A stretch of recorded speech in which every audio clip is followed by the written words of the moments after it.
এই মুহূর্তে পাওয়া সর্বশেষ আপডেট সংবাদে আপনাকে স্বাগত। প্রথমেই জানিয়ে দিচ্ছি সংবাদ শিরোনাম। হাসিনা, রেহেনা ও টিউলিপের বিরুদ্ধে গ্রেপ্তারি পরোয়ানা। আরো থাকছে অধ্যাপক ইউনূস 5 বছর ক্ষমতায় থাকবেন কিভাবে, প্রশ্ন মান্নার। আরো জানিয়ে দিব সাকিবের বিচার এই দেশের মাটিতেই হবে। আরো থাকছে শান্তির দেশ চাই, হানাহানি ও বিদ্বেষ চাই না বলছে সেনাপ্রধান।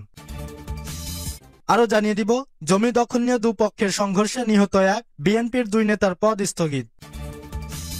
এবং সর্বশেষ থাকছে 7 জেলায় তাপ প্রবাহ, এর মধ্যেই দেশ জুড়ে বৃষ্টির আভাস। শুনছিলেন সংবাদ শিরোনাম, এখন বিস্তারিত।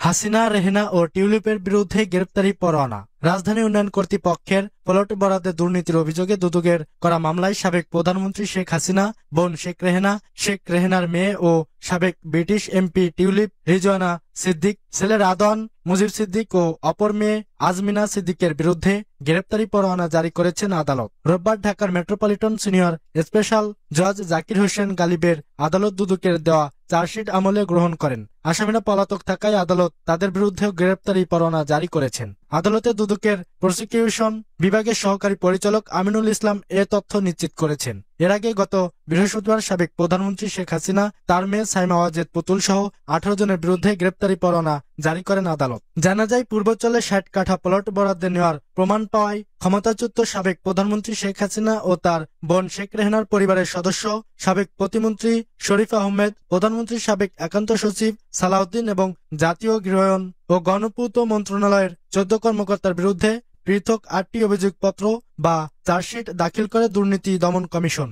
গত 12, 13 ও 14 জানুয়ারি তাদের বিরুদ্ধে মামলাগুলো দায়ের করা হয়। আসামিদের বিরুদ্ধে অভিযোগ, সরকারের সর্বোচ্চ পদাধিকারী ও পাবলিক সার্ভেন্ট হিসেবে বহাল থাকাকালে সাবেক প্রধানমন্ত্রী শেখ হাসিনা ও তার পরিবারের উপর অপীড়িত ক্ষমতার অপব্যবহার করে বরাদ্দ পাওয়া যোগ্য না হওয়া সত্ত্বেও অসৎ উদ্দেশ্যে পূর্বাঞ্চল আবাসন প্রকল্পে 27 নম্বর সেক্টরের 203 নম্বর রাস্তার 6টি প্লট বরাদ্দ দেওয়া হয়েছে। অধ্যাপক ইউনূস 5 বছর ক্ষমতায় থাকবেন কিভাবে, প্রশ্ন মান্নার। সম্প্রতি বিভিন্ন জন বক্তব্য দিয়েছেন অধ্যাপক মোহাম্মদ ইউনূসকে 5 বছর ক্ষমতায় দেখতে চায়। সেই প্রসঙ্গে নাগরিক ঐক্যর সভাপতি মাহমুদুর রহমান মান্না বলেছেন, ডক্টর ইউনূস 5 বছর ক্ষমতায় থাকবেন কিভাবে, উনি ক্ষমতায় এলেন কিভাবে। উপদেষ্টাদের কেউ কেউ বলার চেষ্টা করেন এটাও একটা নির্বাচন, একটা বিশেষ পরিস্থিতিতে উনি ক্ষমতায় এসেছেন। রোববার বিকেলে রাজধানীর জাতীয় প্রেস ক্লাবে ভাসানী অনুসারে পরিষদ আয়োজিত এক অনুষ্ঠানে বক্তব্যে এসব প্রশ্ন তোলেন নাগরিক ঐক্যের সভাপতি মান্না। তিনি বলেন, আমি প্রশ্ন করেছি প্রফেসর ইউনূস নিজে 5 বছর ক্ষমতায় থাকতে চান। উনি কি বলেছেন?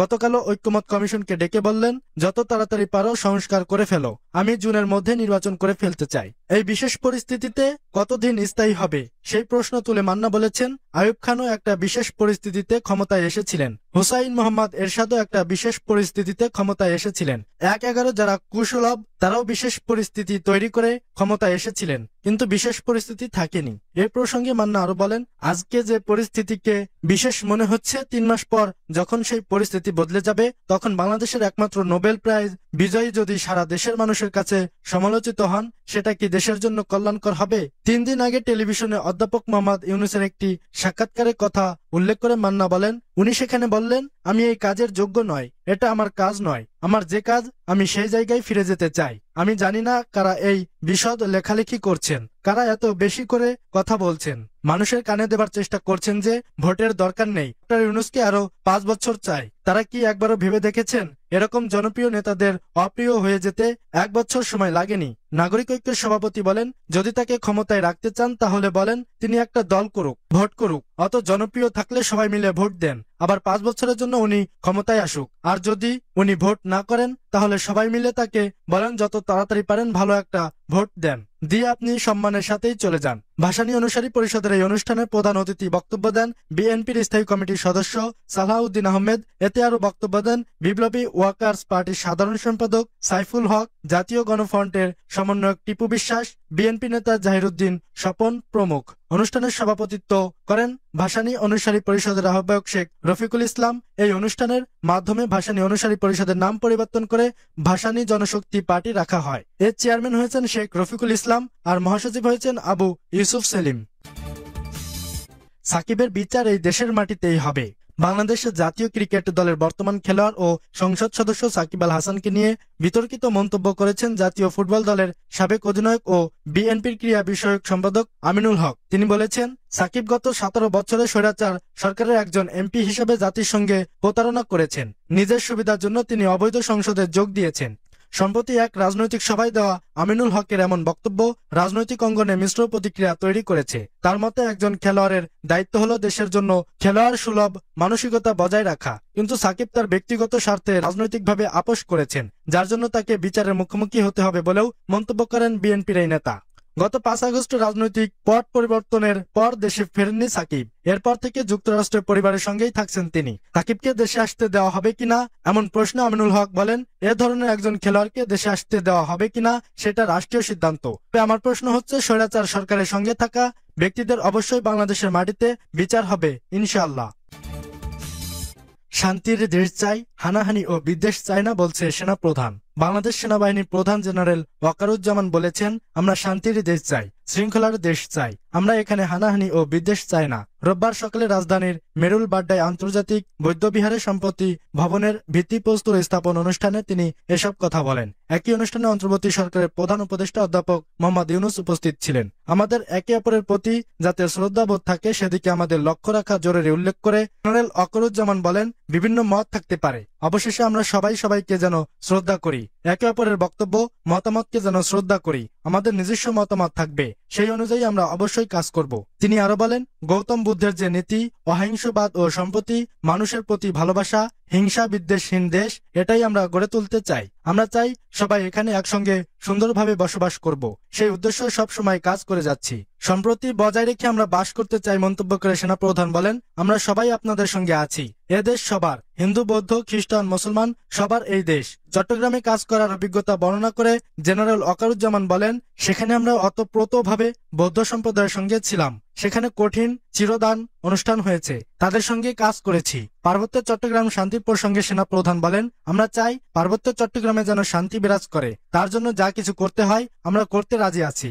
সমগ্র দেশে এই সাম্প্রদায়িক সম্প্রীতি রক্ষার জন্য যা কিছু করতে হয় সেটা আমরা করতে সবসময় সদা প্রস্তুত থাকব।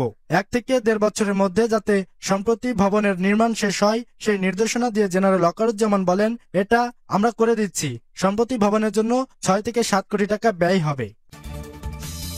জমি দখল নিয়ে দুপক্ষের সংঘর্ষ, নিহত 1, বিএনপির 2 নেতার পদ স্থগিত। সিরাজগঞ্জের শাহজাদপুর সরকারি খাস খতিয়ানের জমি দখলকে কেন্দ্র করে দুপক্ষের সংঘর্ষে মদিন মোল্লা নামে একজন নিহত হয়েছেন, আহত হয়েছেন অন্তত 20 জন। বসতবাড়িতে হামলা ও ভাঙচুরের ঘটনাও ঘটেছে। এ ঘটনায় সম্পৃক্ততা থাকায় বিএনপির 2 নেতার পদ স্থগিত করা হয়েছে।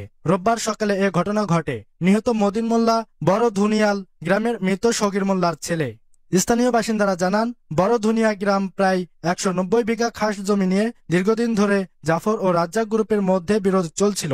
শুক্রবার রাতে রাজ্জাকপন্থীরা প্রতিপক্ষের বেশ কয়েকটি বাড়ি ঘেরাও করে রাখে, এতে ভয়ে অনেকেই বাড়ি ছেড়ে পালিয়ে যায়। পরদিন শনিবার সকালে রাজ্জাক গ্রুপের লোকজন দেশীয় অস্ত্র নিয়ে জাফরপন্থীদের বাড়িঘরে হামলা চালান। এ সময় অন্তত 10টি বাড়িঘর ভাঙচুর করা হয়। হামলায় মনোয়ারা বেগম, সেলিনা বেগম, জাহিদুল ফিরোজ সহ অন্তত 15 জন আহত হন।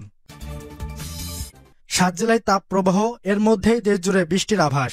মৌলভীবাজার, চট্টগ্রাম, রাঙামাটি, ফেনী, কক্সবাজার, বান্দরবন ও পটুয়াখালী জেলার উপর দিয়ে মৃদু তাপ প্রবাহ বয়ে যাচ্ছে। এরই মধ্যেই দেশের 8টি বিভাগে রংপুর, রাজশাহী, ঢাকা, ময়মনসিংহ, খুলনা, বরিশাল, চট্টগ্রাম ও সিলেট অস্থায়ীভাবে দমকা হাওয়া সহ বিদ্যুৎ চমকানো বা বৃষ্টি অথবা বজ্রসহ বৃষ্টির আভাস দিয়েছে আবহাওয়া অধিদপ্তর। ফলে তাপপ্রবাহ কিছু কিছু জায়গা থেকে প্রশমিত হতে পারে, তবে সারা দেশে দিন এবং রাতের তাপমাত্রা প্রায় অপরিবর্তিত থাকতে পারে। রোববার সন্ধ্যা 6টা থেকে পরবর্তী 120 ঘন্টার আবহাওয়া পূর্বাভাসে এসব তথ্য জানানো হয়েছে। এতে বলা হয়েছে, লঘুচাপের বর্ধিতাংশ পশ্চিমবঙ্গ ও তৎসংলগ্ন এলাকা পর্যন্ত বিস্তৃত রয়েছে। মৌসুমের স্বাভাবিক লঘুচাপ দক্ষিণ বঙ্গোপসাগরে অবস্থান করছে। সোমবার সন্ধ্যা 6টা থেকে পরবর্তী 24 ঘন্টার পূর্বাভাসে বলা হয়েছে, ঢাকা, চট্টগ্রাম ও সিলেট বিভাগের কিছু কিছু জায়গায় এবং রংপুর, রাজশাহী, ময়মনসিংহ সহ খুলনা ও বরিশাল বিভাগের 2-1 জায়গায় অস্থায়ীভাবে দমকা হাওয়া সহ বিদ্যুৎ চমকানো বৃষ্টি অথবা বজ্র সহ বৃষ্টি হতে পারে। আর এদিন সারা দেশে দিনের তাপমাত্রা 1 থেকে 2 ডিগ্রি সেলসিয়াস কমতে পারে এবং রাতের তাপমাত্রা সামান্য কমতে পারে।